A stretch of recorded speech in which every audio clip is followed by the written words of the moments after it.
Hey guys, so every morning I come out to our goat barn. That's where I am right now. And I come in, I open the door for our goats.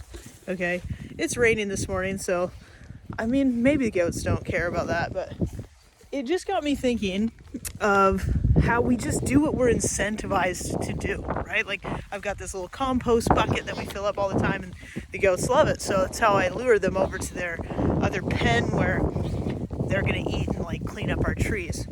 And so, the most common question I get asked in finance is, should I invest in a tax-free savings account or should I invest in an RSP?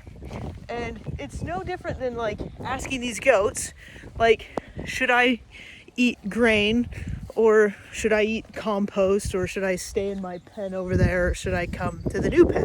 Which they're, one of them's following me. They're not even really following me. I might have to actually get oats to get them over here. But the point is that when you put your money into an RSP, when you put your money into a tax-free savings account, those are accounts. They're not investments, okay? So it's no different than like, this is a compost bucket, whereas I have an oats bucket, right? The bucket is the bucket, okay? What's inside the bucket is what matters.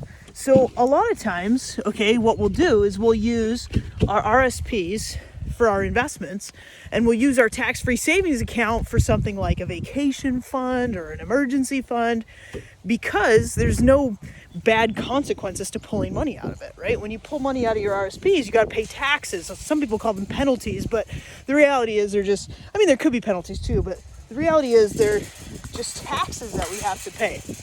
I gotta close this gate, or otherwise I'll finish this video and I won't come back to do this, and then I'll come home and my goats will be in my neighbor's garage. Sorry. But anyways, the point is that when you use your TFSA as a retirement vehicle, okay, and we'll call that oats, right? The good stuff. When you put the good stuff that's going to compound and grow in your tax-free savings account, it is one of the most powerful retirement vehicles you can have, okay? Because you got to think of it this way, okay? A tax-free savings account, look at this field behind me, right? They just seeded it. There's seeds out there. There's essentially nothing, right? Except seeds. Do you want to pay taxes on your seeds, or do you want those seeds, tax-free right now, and then pay taxes on the harvest later? Think about that. Do you want to pay taxes on those seeds? Or when there's something to harvest, when there's a full crop out there, do you want to pay taxes on that harvest? Because that's the difference between a tax-free savings account and an RSP.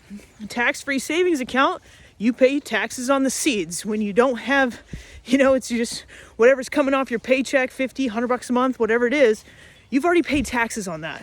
And when that grows, okay, we talk about doubling. A good rate of return, you're going to double your money every 8 years, right? Even if you're 65, you got 30 years of investing left, right? That could be 4 doubles, 3 doubles, that's bad math. 3 doubles would be 32 years, okay? But no, that's bad math. That's 4 doubles. Yeah, absolutely. 4 doubles, right? In 32 years, 8 times 4, it's 32. So when you double that money 4 times, that's your harvest. You don't want to pay taxes on that, okay? So I always say, RSP, which is better, an RSP or a TFSA? Do you want to pay taxes on your seeds, or do you want to pay taxes on your harvest?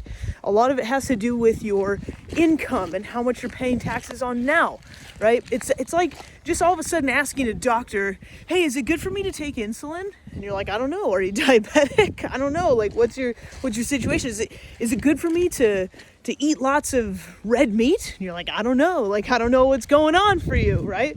So there is no one right answer, but all we can do is, I really aim to teach people these concepts about accounts and money and investments, because you got to be able to make some of those decisions for yourself, right? You can come to an advisor like me, which is very much like going to see a doctor, right? We analyze everything that's going on, and sometimes there's symptoms or pain points that you don't really realize you're getting off track or off the rails, or there's something a little bit more strategic that you can be doing.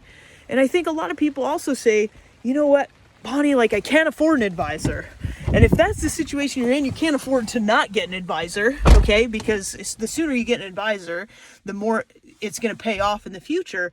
But it doesn't actually cost anything to come and see an advisor. It's a lot like going to the doctor. You know they're getting paid, right? Just like somebody sitting at a bank who's, sitting, you don't go to the teller and then give the teller $5 for helping you out, right?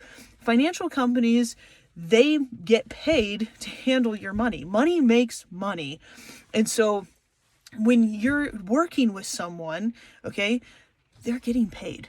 I'm getting paid. It's not coming out of your pocket. It's coming out of the same pot that it's coming out of at your bank, okay? So keep that in mind. Consider that. And I hope that was maybe a little bit entertaining, if not educational.